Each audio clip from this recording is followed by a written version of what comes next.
Salut, c'est Trado. Voilà mon commentaire pour l'or, séance du jeudi 24 décembre. La séance d'aujourd'hui est assez encourageante puisque nous dessinons un harami haussier.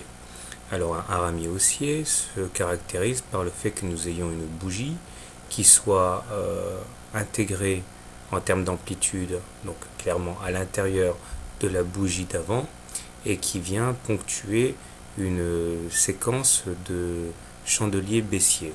Ça peut être un signe avant-coureur de reprise de la hausse, à condition d'être confirmé la séance d'après. À cet égard, on peut remarquer que le support des 75% de Fibonacci à 1077 a été préservé, ce qui montre effectivement qu'il y a des signes annonciateurs d'une fin de correction. Si on ajoute aussi à ça le fait qu'il y a des divergences haussières sur le stochastique et le momentum, eh bien nous avons un cocktail qui peut se révéler assez payant. Je rappelle que les divergences haussières signifient que des plus bas ont été inscrits sur le sous-jacent, à savoir le gold, mais qu'il n'y a pas eu de plus bas inscrits sur les indicateurs, ce qui montre que la baisse est un petit peu malsaine en quelque sens. Malheureusement, il demeure que le stochastique est en dessous de son signal est baissier et que le momentum reste clairement ancré en zone négative au même titre que le MACD. Mais il demeure que des signes positifs sont bien là. J'ai réajusté la prochaine résistance qui est à 1118, tandis que le support à 1071 pourrait s'avérer très intéressant car c'est un support de moyen terme. Alors, comment trader l'or demain ? Eh bien, si vous pensez que la hausse va reprendre ses droits, je pense que le plus intéressant à faire est de surfer sur le harami. Mettons qu'il faille acheter sur les niveaux actuels.